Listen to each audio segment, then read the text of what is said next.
అలాగే ఇంకొక మాట, భగవంతుణ్ణి కనిపెట్టడం ఎలాగా? ఇక్కడ జరుగుతున్న అన్నదానం దానికి ఉదాహరణ. ఇక్కడ అన్నదానాన్ని మీరు పరిశీలించి పదార్థాల రుచి పరిశీలిస్తే భగవంతుడు దొరుకుతాడు, అనుమానం ఏళ్ళ. యథా రస పదార్థేషు యథా తైలేషు యథా తైలం తిలేషు చ యథా రస పదార్థేషు యథా తైలం తిలేషు చ కుసుమేషు యథా గంధక తథా ద్రష్టరి దృశ్యధీహి అన్నారు.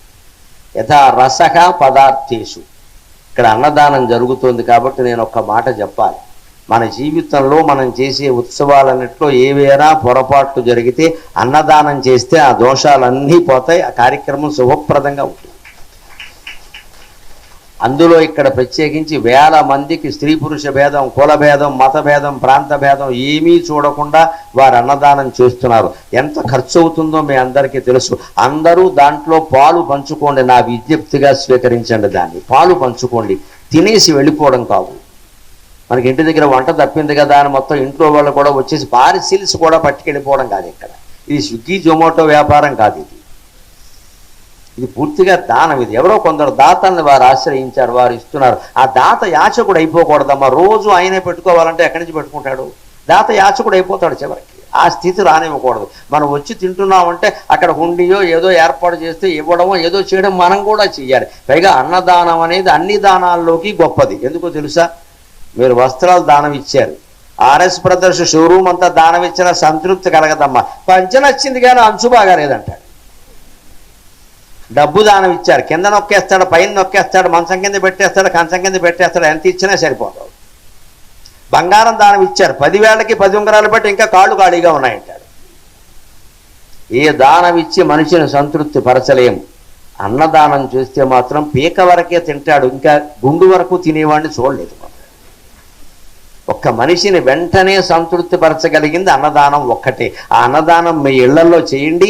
ఏ ఉత్సవం జరిగినా, మీ అమ్మాయి పెళ్ళైనా అబ్బాయి పెళ్ళైనా అన్నదానం, ఊరందరికీ అన్నదానం చేయండి. అందరూ సంతోషిస్తారు.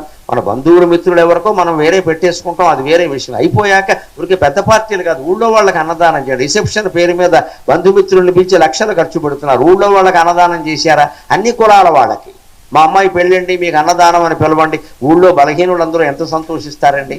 జమీందారు గారి ఇంట్లో పెళ్ళి, వాళ్ళ ఇంట్లో శుభకార్యాలు జరగాలని కోరుకుంటారమ్మా అందరూ కూడా. అన్నదానం చెయ్యాలి ఖచ్చితంగా. అలా చేస్తే ఆ పెళ్లిలో మనం ఏదైనా చేసిన అపచారాలు, చిన్న చిన్న దోషాలుంటే అవన్నీ పోయి దంపతులు ఆనందంగా గడుపుతారు అన్నదాన ఫలం కారణంగా. ఎందుకంటే మనిషికి వెంటనే తినగానే త్రేణుకు వస్తుంది, బాబోయ్ ఇంకొద్దు అంటాడు. బాబోయ్ ఇంకొద్దు. వెనక ఒక రాజుగారు ఓ పండితుడికి భోజనం పెట్టాట, పంచభక్ష్య పరమాన్నాలు వేశాట, 16 రకాల పదార్థాలు వేశాట. అన్నీ వేసి అయిపోయాక కూర్చున్నాక ఒక్కపొడి ఇచ్చాడు. ఒక్కపొడి వేసుకోమంటే ఖాళీ లేదు రాజుగారు, ఖాళీ లేదు రాజుగారు. ఒక్కపొడికి ఏముందండి అన్నట్టు. ఒక్కపొడి పట్టే చోటు ఉంటే 2 గారెలు నొక్కేవాడిని అన్నట్టు. అంచేత అతనికి కూడా ఏ విషయాలు డబ్బిస్తే సంతృప్తి ఉండకపోవచ్చు. నువ్వు చెప్పాడు బాబు, నా వల్ల కాదండి, ఒక్కపొడికి కూడా చోట్లేదు, నన్ను వదిలి, ఇంకా నేను తినలేను, నాకు వద్దు అనే మాట అన్నదానం విషయంలో మాత్రమే వస్తుంది. ఇవాళ ప్రభుత్వాన్ని కూడా మనం మెచ్చుకోవాలి. వ్యక్తుల పేరు మీద, వాళ్ళ పార్టీ పెద్దల మీద పేరు పెట్టకుండా అన్నదాన పథకానికి డొక్కా సీతమ్మ అన్నదాన పథకం అని పెట్టారు. నాకు నిజంగా కడుపు నిండిపోయింది ఆ పేరు చూడగానే. అలా పెట్టాలి పేర్లు. డొక్కా సీతమ్మ పేరు పెట్టారు, సర్వేపల్లి రాధాకృష్ణన్ పేరు పెట్టారు, ప్రకాశం పంతులు పేరు పెడుతున్నారు. వాళ్ళ పేర్లు పెట్టాలండి. మనం ఏదో మన పెద్దవాళ్ళు, మన తండ్రులు వీళ్ళ పేర్లు పెట్టుకోవడం ఏంటండి? ఇక్కడ మన సొంత పథకాలు ఏమైనా? గవర్నమెంట్ డబ్బు ఇది, ప్రజల సొమ్ము, ప్రజలు మెచ్చుకునేవాళ్ళు చాలామంది ఉన్నారు. ఆవిడ తాను అన్నం తినడం మానేసి డొక్కా సీతమ్మ గారు ఎంతో మందికి అన్నదానం చేసింది. ఆవిడ కులభేదం కూడా చూడలేదు. ఆ పథకానికి ఆ పేరు పెట్టారు. అలాంటి అన్నదానం చాలా విశిష్టమైంది. అది భౌతికం. ఇప్పుడు ఆధ్యాత్మికం చూడండి. అన్నం తినేటప్పుడు ఆలోచించాలి. యథా రస పదార్థేషు, పదార్థంలో రుచి ఎక్కడుందండి? రుచి ఎక్కడుంది? పాయసం తిన్నారు, తీయగా ఉందన్నారు, తీయగా ఎక్కడుందో చూపించండి. పాయసం కాదు. ఇది పెద్ద టెక్స్ట్, ఇది పెద్ద పరీక్ష. ఆత్మజ్ఞానం ఎక్కడే వంట పడుతుంది, ఊరికే నాకేయకూడదు ఇక్కడ. పాయసం తీయగా ఎక్కడుంది చెప్పు నాకు. మిఠాయి ఉండ మిఠాయి ఉంది, ఉంది, తీయగా ఎక్కడుంది? పెద్ద ప్రశ్న ఇది. అది పట్టుకుంటే ఆ దారం పట్టుకుని ఆత్మ దగ్గరికి వెళ్ళిపోతాం. తెలీదు, కానీ తీగ ఉందా లేదా. ఆ బెల్లం వేయక ముందు మిఠాయి పాయసం రుచి వేరు, వేశాక రుచి వేరు. అంటే ఖచ్చితంగా తీపి అనేది అందులో ఉంది, కానీ తీపి నీకు అనుభవానికి వస్తుంది కానీ కనపడ్డంలా.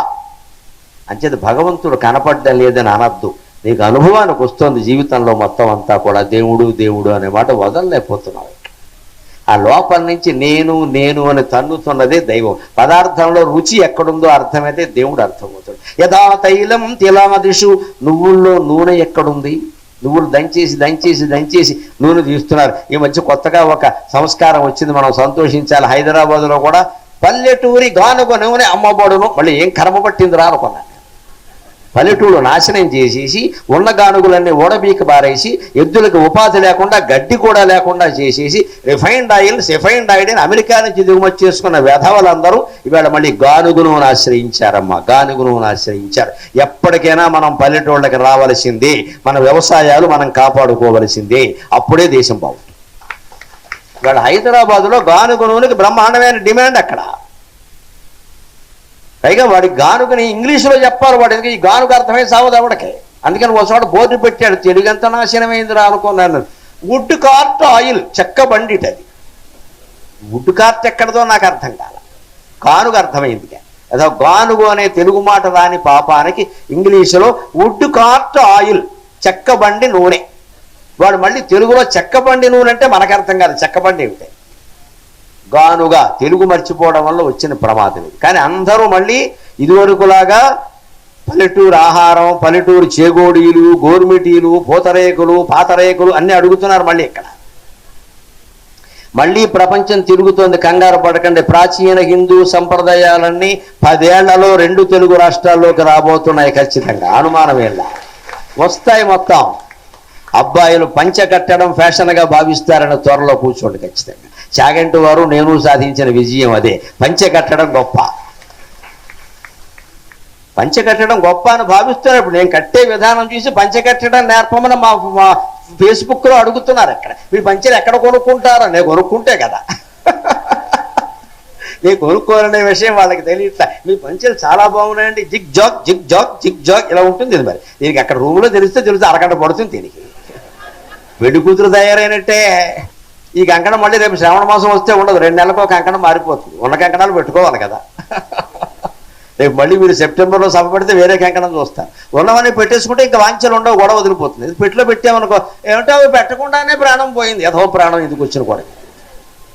ఉన్నవేవో పెట్టేసుకుంటే ఎవడో కొట్టేస్తే గొడవ ఉండదు, ఇంక పెట్టుకోక్కర్లేదు. పంచెల మీద దృష్టి పడిందండి. వాళ్ళు అడుగుతున్నారు, ప్రత్యేక యువతరం అడుగుతున్న వాళ్ళు, మాకు పంచె కట్టడం నేర్పాలండి, ఆ పంచె అంచు బాగుందండి, ఎక్కడ దొరికితే ఎవరు నాకు పెట్టిన వాళ్ళు అడుగు, నాకేం తెలుసు అని చెప్పారు. అంత మోజు వస్తుంది. ఎందుకంటే ఒకటే లెక్కండి, కాలం చక్రం, కాలం నిచ్చెన కాదండి. కాలం చక్రం పోయింది మళ్ళీ వచ్చింది, వచ్చింది మళ్ళీ పోతుంది లెక్క. వసంత ఋతువు మళ్ళీ వచ్చినట్టే, వచ్చిన సంవత్సరం మళ్ళీ 60 ఏళ్లకు మళ్ళీ వచ్చినట్టే అన్ని ఆచారాలు మళ్ళీ వస్తాయి. మనం ఆ ఆచారాలను పాటించి అన్వయించగలిగితే చాలు, వేరే ఏమి ఎక్కల. కంగారు పడవలసిన అవసరం లేదు. మళ్ళీ ఉమ్మడి కుటుంబాలు కూడా ఏర్పడబోతున్నాయి. 10 ఏళ్ల తర్వాత ప్రపంచం మారుతుంది ఖచ్చితంగా.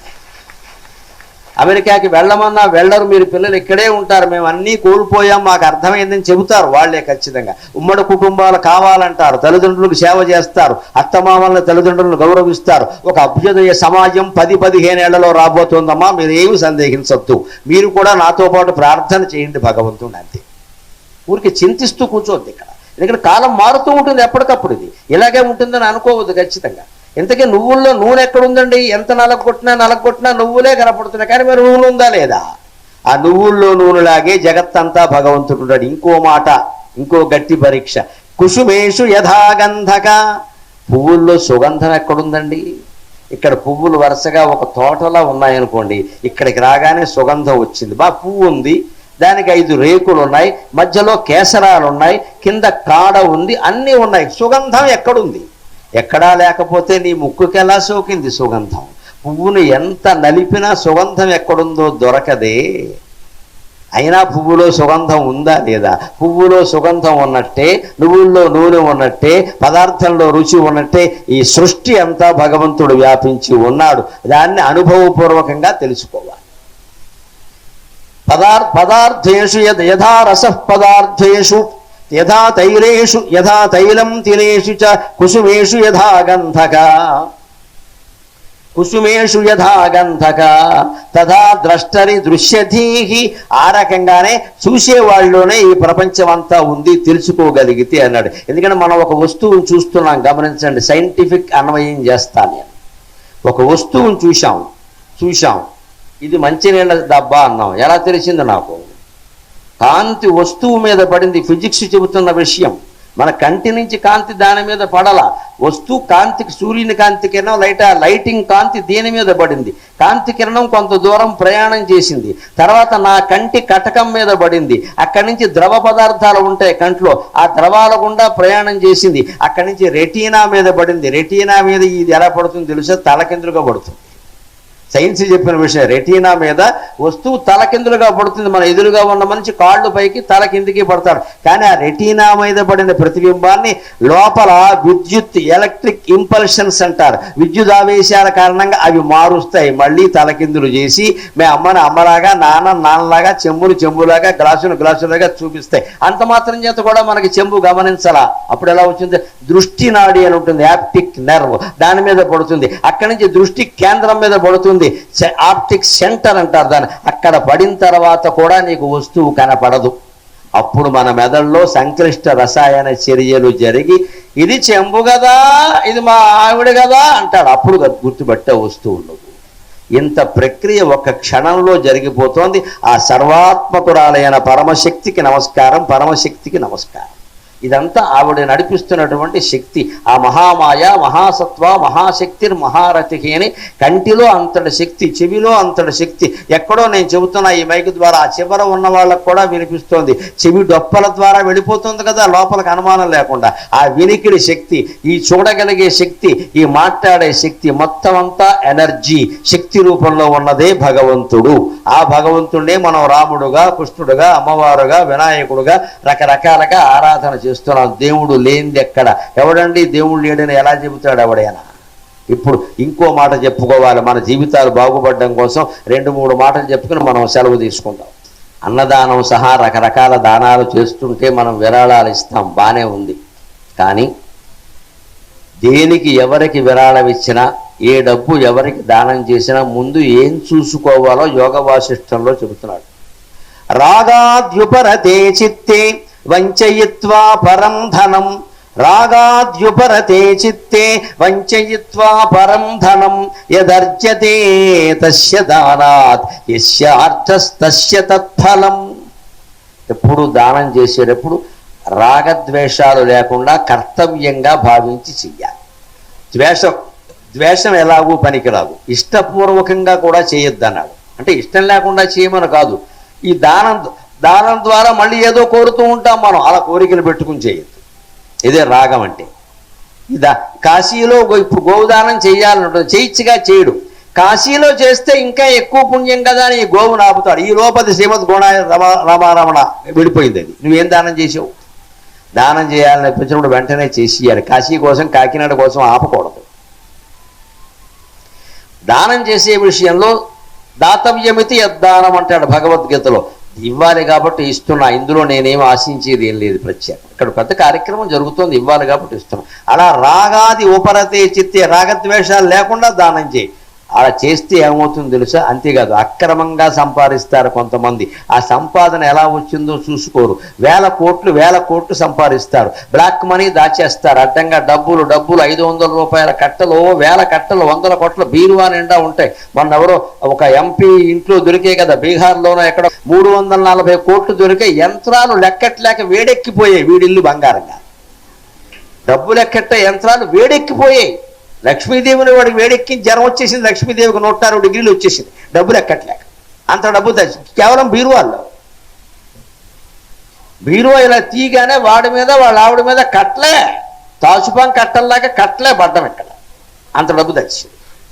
మొత్తం దొరికి కేంద్రం వాళ్ళే, ఈడీ వాళ్ళే ఆశ్చర్యపోయారు. ఇంత డబ్బు ఒక్క మనిషి, ఒక్క ఎంపీ, మొత్తం కలిపి 543 మంది ఎంత మింగేస్తున్నారో ఆలోచించుకోండి. ఇంకా ఆయన బయటపడిన వాళ్ళు ఎంతమంది ఉన్నారు? దాని గురించి చెబుతారు. ఇలాంటి వాళ్ళు ఏం చేస్తారంటే ఆధ్యాత్మికంగా దానాలు ఇచ్చేస్తారు, మంచి పేరు తెచ్చుకోవచ్చు కదా. అప్పుడు ఏం జరుగుతుందో గమ్మత్తుగా చెబుతున్నాడు వశిష్ఠుడు.